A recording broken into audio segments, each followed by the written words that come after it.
These musicians are outcasts, the lepers of the music business. They've been banned by the radio stations, boycotted by record shops, blacklisted by promoters. The last time they played a concert was in July this year, and tonight they're playing in secret in the back room of a pub in Kent in an attempt to clear their name. The landlord thinks he's booked a country and western band. He couldn't be further from the truth. This burnt-out shell is all that's left of the last place that band, the Four Skins, played in. This is the Hambra Tavern in Southall, a largely Asian immigrant area. And it was here that three so-called Oi bands, including the Four Skins, came on July the 3rd to play a concert. They brought with them hundreds of skinhead fans, many of them known National Front supporters, who'd been brought in by coach from the East End of London some 20 miles away. Before the concert, some of the skinheads assaulted elderly Asians in the street, and they daubed shop windows with National Front slogans. Later that night, the Asians retaliated, and what followed turned into a full-scale race battle. Asian youth threw petrol bombs and bricks through the windows of the Hambra Tavern. They fought with skinheads outside, and by the end of the evening, 110 people were in hospital, and the police had made dozens of arrests. From early evening, as soon as we found that our community was being invaded and our women being beaten up by the skinheads, it was a complete shock. And, we were sort of further shocked by the fact that the police, there was no response from the police. That here you had large groups of people, fascist people, who were doing Nazi-type salutes, writing NF on the condensation of the windows, and abusing all the Asians there. That, police still don't do anything. The Four Skins claim to this day that they're not racist, and that they weren't to blame for the riot. Package just went a bit mad, didn't they? Just went over the top. Well, they were provoked, weren't they? Who provoked them? We didn't. The Asians come up, they was in force, they used that gig as an excuse to put out their little bit of violence, as they're saying, a riot. It was just an excuse for them. We was Andy scapegoat, that's all. But don't you feel, in a way, guilty? Because, you're the focus of all that, aren't you? I don't feel guilty about nothing.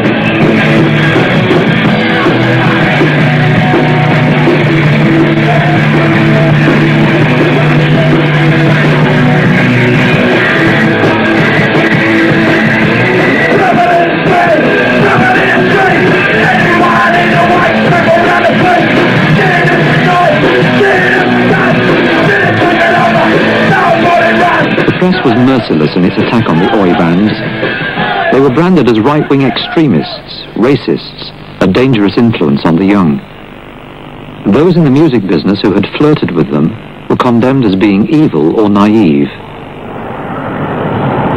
Naivety is probably the right word when you examine the whole style of the Oi bands. They're pro-violence, anti-black, anti-police. It's no wonder they attract Nazi skinhead followers. These are just a few of the words from the typical Oi songs.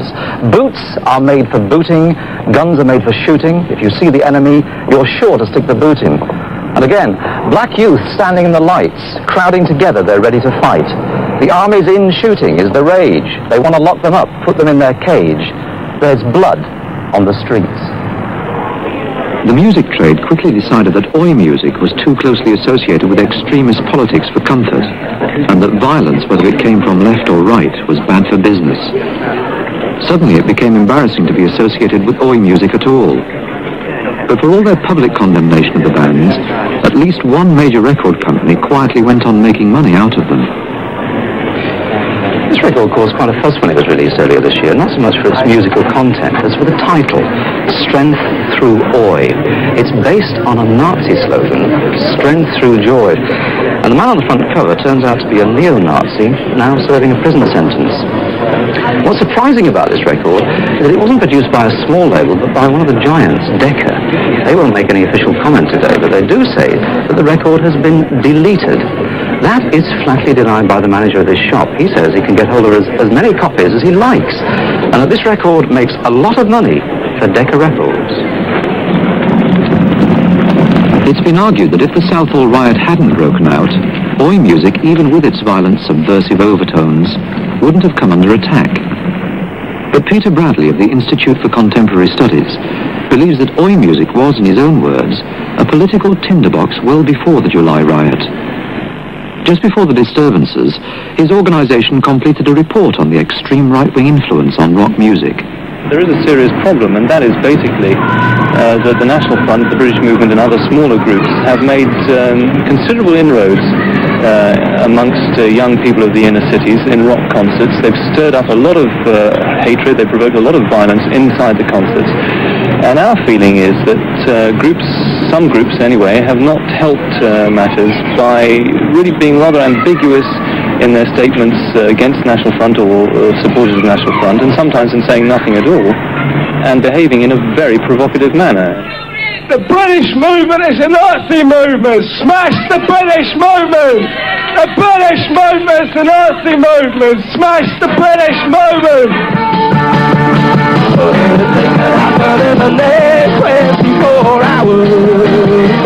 It was to counteract the influence of the right-wing political groups on pop music that the Rock Against Racism campaign was started in the late 1970s. It was an attempt to counter the growing feeling among some pop musicians that fascism could be fun. Ideas which disturbed influential disc jockeys like Radio 1's John Peel. So there has been, which I think is unfortunate, but it exists. There has been really since the very beginning of punk, in fact, perhaps before that, but most notably, noticeably from 1976-77 onwards, a sort of flirtation with Nazi imagery, which people justify as saying that they find fascinating, the Berlin of the 1930s and so on. But I mean, the original punks always swathed in swastikas and so on. And then there was an LP sleeve by the Skids, who was certainly not an Oi band, which was very kind of Aryan and Nazi wall-posterish. And the bands like Joy Division, whose very name is derived from some SS sub-organisation, and the band which have followed them called New Order, which is again a Nazi-derived name. So there's always been this, which I regard as unpleasant flirtation with it. Recently, there have been more worrying parallels with the Germany of the 1930s. High unemployment in Britain, especially among the young and the unskilled, has made working-class whites ideal recruiting material for extreme right and left-wing political organisations. The chosen recruiting ground was obvious. Those places where large numbers of young, disaffected whites congregated. Football stadiums and halls where pop music was played. This is an issue of a magazine produced by the Young National Front and aimed specifically at young white working class kids. Inside there is a pop column which singles out various bands which the National Front claims are their bands, something denied by many of the bands mentioned. Now, I've been speaking to the editor of this paper, Joe Pierce, who, by the way, refuses to appear in front of our cameras. And he claims that the Oi bands in particular are National Front bands, that they're in a way the musical wing of the National Front. And he claims that if they deny it, then they must face the consequences. Trouble like the trouble which ended the career of a band called Sham 69. The trouble happened in London, and according to the Rock Against Racism campaign, it set the pattern for much of the subsequent right-wing involvement in rock music. We're standing outside the Rainbow Theatre where Sham 69 played their farewell gig. On that occasion, something like half the audience were involved in Sieg Heil salutes, and that was organised around perhaps a core of 100 British movement sympathisers. They are organised in a number of different ways. They will try to organise their own entertainment, Rock Against Communism, which hasn't attracted many big-name musicians and is really the reason why they haven't succeeded with that particular campaign. They've also been involved in disrupting or attacking a large number of gigs. Certainly they've done that on a number of occasions with Rock Against Racism gigs. In Notting Hill, for instance, they attacked a gig we had organised with sledgehammers and crowbars, and 8 people were put in hospital. More recently, at the Rock Garden last Thursday, they attacked a punkabilly gig, and again, people were injured in the process. But perhaps most disturbing of all is the way in which the National Front and the British movement attached themselves, particularly to some of the bands who have a skinhead following, Madness, for example.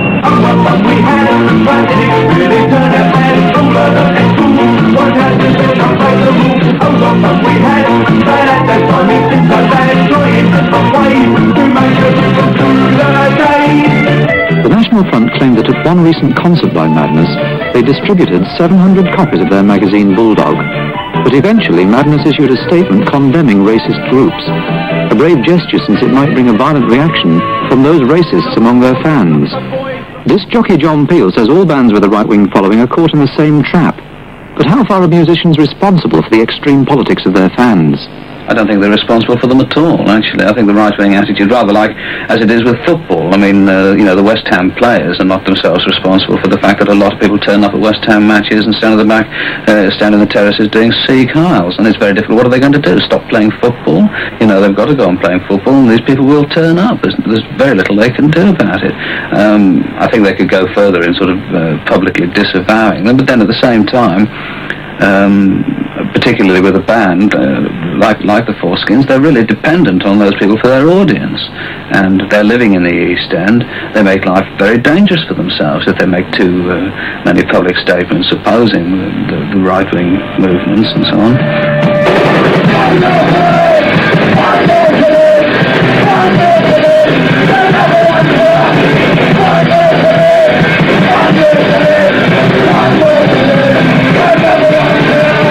When the Foreskins made their attempt to rid themselves of their right-wing racist image, they made sure that the fans at their secret concert in Kent were there by invitation only.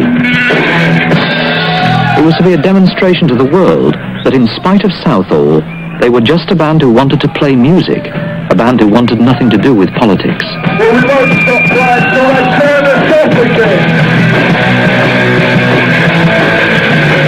The concert had been going for only half an hour when things started to go wrong. First, there was a mysterious fault with the power supply. Then the fans took over.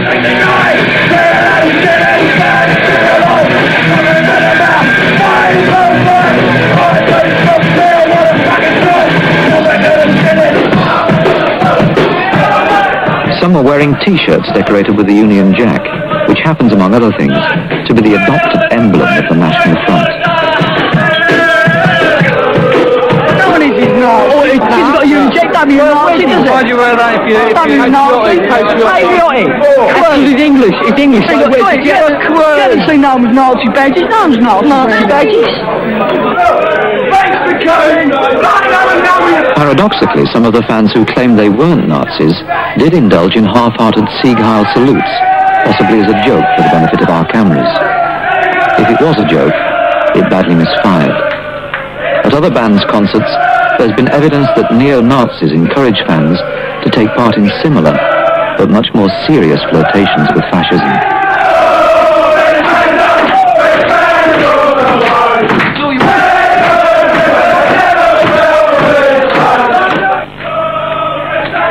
I don't think people actually stop and think enough about what it is that they're doing, and I think they could, well, there are plenty of other images which they could attach themselves to. But of course there is the desire to shock, and this is a very effective way of shocking, because in most people's minds the sign of a swastika or something like that is still distressing. It distresses me, and so it's the shock value, I think, that's important. People don't actually stop and think about what lies behind that and the very real dangers that exist.